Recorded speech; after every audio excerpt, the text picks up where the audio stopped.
कल बिहार के भोजपुर में भरत तिवारी के एनकाउंटर पर महापंचायत बुलाया गया था, जहां पर सियासी तब गर्मा गई जब वहां पर प्रशांत किशोर पहुंच गए। प्रशांत किशोर पहुंचते ही काफी एग्रेशन मूड में नजर आ रहे थे, काफी गुस्से में नजर आ रहे थे और इतना ही नहीं, उन्होंने सरकार को चेतावनी दे डाली। आखिर 15 दिन की चेतावनी क्या है, तो वहीं पर यह भरत तिवारी इनकाउंटर बिहार और भाजपा सरकार के लिए नासूर बनता जा रहा है। अब यह भाजपा सरकार सिर्फ एक प्रदेश की बात नहीं रही, तो यह भरत तिवारी इनकाउंटर पूरा देश में फैलता जा रहा है। क्या इसका इफेक्ट यूपी चुनाव पे भी असर पड़ सकता है, क्योंकि सब भाजपा को अब एक तरफ से ब्राह्मण विरोधी कहते नजर आ रहे हैं। याद होगा, यही ब्राह्मण, भूमियार, कैस्त, राजपूत जैसे कुछ कास्ट हैं जो भाजपा के लिए एक काफी 2014 से लंबे समय तक अभी कार्यकाल में उनको लगातार वोट देते जा रहे हैं। ऐसे में भरत तिवारी का एनकाउंटर कहीं न कहीं उनके लिए एक चिंता का विषय हो सकता है। अब मैं बात कर रहा हूं कल की महापंचायत की। कल की महापंचायत में जब प्रशांत किशोर वहां पर पहुंचे तो उन्होंने क्लियर कह दिया कि आप एक अपराधी को बिहार सरकार के कुर्सी पर बैठाए हैं, और अगर एक अपराधी बैठेगा तो उससे न्याय की उम्मीद आप कैसे कर सकते हैं। सुनिए प्रशांत किशोर के इस बयान को। आपने एक अपराधी को मुख्यमंत्री बनाया। प्रशांत किशोर बाकायदा उन्हें डायरेक्ट कह रहे हैं कि यह अपराधी और मैं डरता किसी से नहीं हूं। अगर उन्हें लगता है कि यह मैं डर रहा हूं तो मैं डर नहीं रहा हूं। दूसरा स्टेटमेंट प्रशांत किशोर ने जो दिया, इससे तो और ही तहलका मच गया। प्रशांत किशोर बाकायदा कह रहे हैं कि यह अपराधी तक ही सीमित नहीं है, बल्कि इनके ऊपर 7 लोगों की हत्या की ये अभियुक्त है और इन्हें बेल पर मिले ये बाहर आए हुए हैं। इन्होंने ना जाने क्या कहा, कर्म कुकर्म बहुत सारी शब्द कह डाली और यहां तक नहीं रुके, उन्होंने धमकी दे डाली कि अगर 15 दिन में भरत तिवारी के परिवार को न्याय नहीं मिला तो बाकायदा हम बिहार सरकार, प्रशांत किशोर ने कहा कि हम सम्राट चौधरी के घर भी जाएंगे और उनके घर का घेराव भी करेंगे, सीएम आवास के भी घेराव करेंगे, पूरे न्याय मांग करके रहेंगे, इस घर का न्याय भी दिलाएंगे। और रही भरत पोषण की बात, तो हम और समाज मिलकर के इनकी पूरी जिंदगी ख्याल रखेंगे। सुनिए प्रशांत किशोर की इस स्टेटमेंट को भी। 15 दिन के अंदर इनको न्याय नहीं मिला तो हम लोग सम्राट चौधरी से मिलने उनके घर जाएंगे, पटना जाएंगे, जरूरत पड़ी तो उनका घेराव करेंगे। देखिए, हम लोग तो शुरू से ही कह रहे हैं कि भाई फेक एनकाउंटर बिहार सरकार जो है वो कराई, और ये और किसी नहीं, मुख्यमंत्री के कहने पर ये। अब देखिए अगला स्टेटमेंट आता है सबसे, जो आप जिसके प्रशंसक रहे, हिंदू के कह सकता हूं, जो हिंदू राष्ट्र की बात करते हैं हर हमेशा, लोग हिंदू के लिए वो ही काम करते हैं, ऐसा उनके लोगों का कहना है। और इस देश में बहुत से लोग हैं जो इनको फॉलो भी करते हैं आज के समय में। नाम आप जानते ही होंगे, धीरेन्द्र शास्त्री बाबा बागेश्वर धाम के नाम से जाने जाते हैं। उन्होंने भी भरत तिवारी के एनकाउंटर पर सवालिया क्वेश्चन किया है बिहार सरकार के प्रशासन से। उन्होंने क्या किया, आप यह भी सुन लीजिए। बिहार का एक बालक जो हिंदुओं के लिए लड़ता था, उसका नाम भरत तिवारी था। सरेंडर करने के बाद उसके ऊपर गोली चलाई, ये भी हमें पता है। प्रशासन, उसकी जांच होनी चाहिए। अब तो हर कोई बोलना स्टार्ट कर दिया यार, कोई अब चुप नहीं है। अगला स्टेटमेंट जब मैं जिसका सुनाने जा रहा हूं वो सुनेंगे तो शायद आपको झटका लग जाएगा। ये बिहार के पूर्व डीजीपी हैं, नाम गुप्तेश्वर पांडे अब यह कथावाचक हो चुके हैं। उन्होंने जो कल कहा है एक इंटरव्यू में, जिसे मैं सुन करके मैं तो खुद शॉक्ड हूं। उन्होंने खुद ऐसी ऐसी बातें बोली है। उनका इसमें से एक स्टेटमेंट है जिसे आप पहले सुन लीजिए उन्होंने क्या कहा। हथियार फेंक करके आत्मसमर्पण कर दिया, निहत्था हो गया, तो ऐसा कौन सा खतरा पुलिस बल पर आ गया कि अत्याधुनिक हथियारों से उस पर गोलियों की बौछार की। भाई यह सब स्टेटमेंट सुनने के बाद ना, जब इस माँ की आंसू को मैं देख रहा हूं ना, वास्तव में कह रहा हूं झकझोर दे रहा है शरीर। एक जवान बेटे को निहत्थे अभिमन्यु की तरह घेर करके मार दिया गया, ऐसा उनकी माँ कह रही है। दोस्तों हकीकत में यह जो हुआ है ना, अन्याय हुआ है।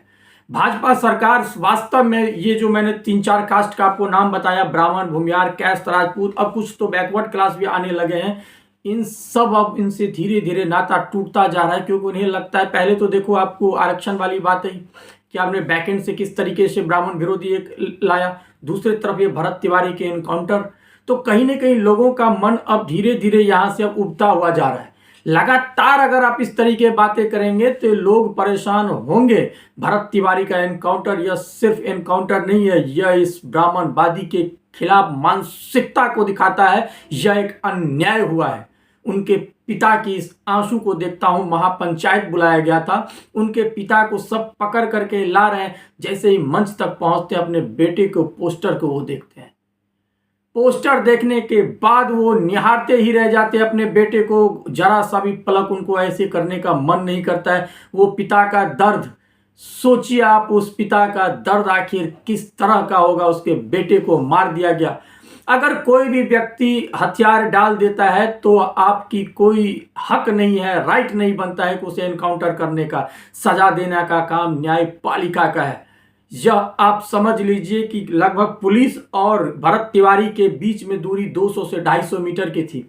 इनके पास कोई ऐसा, भरत तिवारी के पास ऐसा हथियार नहीं था आधुनिक अत्याधुनिक की वो यहां से मारता उनको गोली लग जाती। एक सिंगल उनके पास हथियार था। कितने गोली हो गए भरत तिवारी के पास आप सोचिए। अगर वो गोली चला भी देता तो क्या सक्सेसफुली वो गोली लग जाती? आपके पास पुलिस की फौज थी, वो अकेला था, एक उसके पास पिस्टल थी, कितनी गोलियां होगी उसके साथ? ऐसे में एनकाउंटर क्यों किया गया? भरत तिवारी अपने गांव, अपने समाज, अपने कुनबा, अपने वहां के लोगों के लिए हक की लड़ाई लड़ता था और इसी के कारण उसने हथियार उठाया। जब उसकी बात को सुनी नहीं गई, अनदेखी की गई, तब वो मजबूरन सेल्फ डिफेंस में उठाया। बल्कि उसके ऊपर एक अभी तक केस दर्ज नहीं था, एक हत्या का आरोप नहीं था। अगर वो इतना सनकी था, इतना पागल था तो रोड चलते राह पर किसी को गोली मार देता, लेकिन नहीं, उसने ऐसा कुछ भी नहीं किया। वो सिर्फ गांव, समाज, टोला, अपना कस्बा, अपना वहां के लोगों की मदद के लिए हर हमेशा तैयार रहता था। अब सोचिए भरत तिवारी जैसे हर किसी को बनना पड़ेगा। यह भाजपा की सरकार जो अब ब्राह्मण विरोधी हो दिखते हुए नजर आ रही है, कहीं न कहीं इसे समझना होगा सभी को। पहले बात होती थी कि ये दलित के सपोर्टर हैं, कोई कहता था महादलित के सपोर्टर हैं, कोई कहते थे पिछड़ा, कोई अति पिछड़ा। जिस राज्य में जाते हैं प्रधानमंत्री उस राज्य को अपना कहते हैं और वो हमेशा कहते हैं मैं इस दलित से प्रेमी हूं, मैं महादलित प्रेमी हूं, पिछड़ा हूं, अति पिछड़ा हूं। मुझे तो लग रहा है किसी के प्रेमी नहीं है, सिर्फ सत्ता के लालच और अपनी कुर्सी के प्रेमी हो चुके हैं। क्या इस तरीके से शासन चलता है? उत्तर प्रदेश में यही चल रही है एनकाउंटर। जब विकास दुबे की इनकाउंटर उत्तर प्रदेश में हुई थी तो काफी चर्चित हुआ था। तो हम सब जानते हैं कि उनमें उनकी पुलिस की हत्या की भी उनमें वो दोषी थे। तो यह समझ में आता है कि इस तरह की दोषी जो होती है उनको आपने एनकाउंटर कर दी। बेशक आपने कहा कि उधर से भी फायर हुई, जवाबी कार्रवाई में इस तरीके से हुई, वो कहानी भी समझ में आई, लेकिन लोगों के बीच में आक्रोश भी था कि पुलिस की हत्या हुई थी। तो ये समझ में आता है कि विकास दुबे चल इसमें ना कोई जाति देखी जाएगी। लेकिन भरत तिवारी का एनकाउंटर, वो तो लाइव आकर के सबूत छोड़ दिया और यह भी कह रहा है कि मुझे शक है यह लोग छल कर सकते हैं। बाकायदा पूरी एविडेंस दे करके वो गया है। तो आपके पास कोई प्रश्न नहीं रहता है। बाकायदा पुलिस वाले भी कह रहे हैं कि चूक हुई है। यहां तक कि बिहार के जितने भी ब्राह्मण नेता हैं वो भाजपा सरकार को अब क्वेश्चन मार्क कर रहे हैं, उनसे क्वेश्चन पूछ रहे हैं कि भरत तिवारी का एनकाउंटर क्यों हुआ। अश्विनी चौबे तो फूट फूट पड़ कर रोने लगे कि आखिर क्या हो गया है। फूट फूट कर वो रो रहे थे। जितने भी ब्राह्मण है, चाहे वो शिक्षा मंत्री हो, चाहे जितने भी नेता हो, सब के सब ने कहा है कि यह गलत हुआ है, इसकी जांच होनी चाहिए और पुलिस वाले के ऊपर हत्या का केस दर्ज होना चाहिए। वो हत्या का केस दर्ज हो भी चुका है। सम्राट चौधरी खुद कह रहे थे वो मेंटली डिस्टर्ब है, उसको हॉस्पिटल में एडमिट करा गया है, लेकिन अगले दिन उसके एनकाउंटर हो जाती है। तो बहुत सारी मिसगाइडिंग की गई है। प्रशासन और सरकार के बीच में तालमेल भी नहीं हुआ।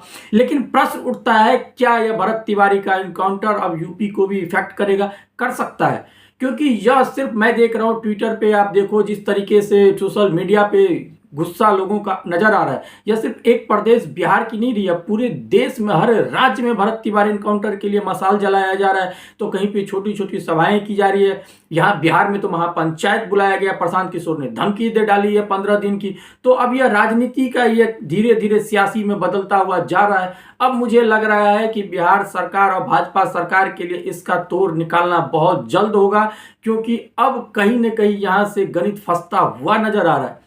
अब देखता हूं कि आगे क्या होता है। जो भी होगा सबसे पहले आपको यही एजे न्यूज पल्स पर देखने को मिलेगा। आज के लिए इतना ही, मिलते हैं अगले वीडियो में। तब तक के लिए गुड बाय, थैंक यू। अपना बहुत बहुत आप ख्याल रखिए।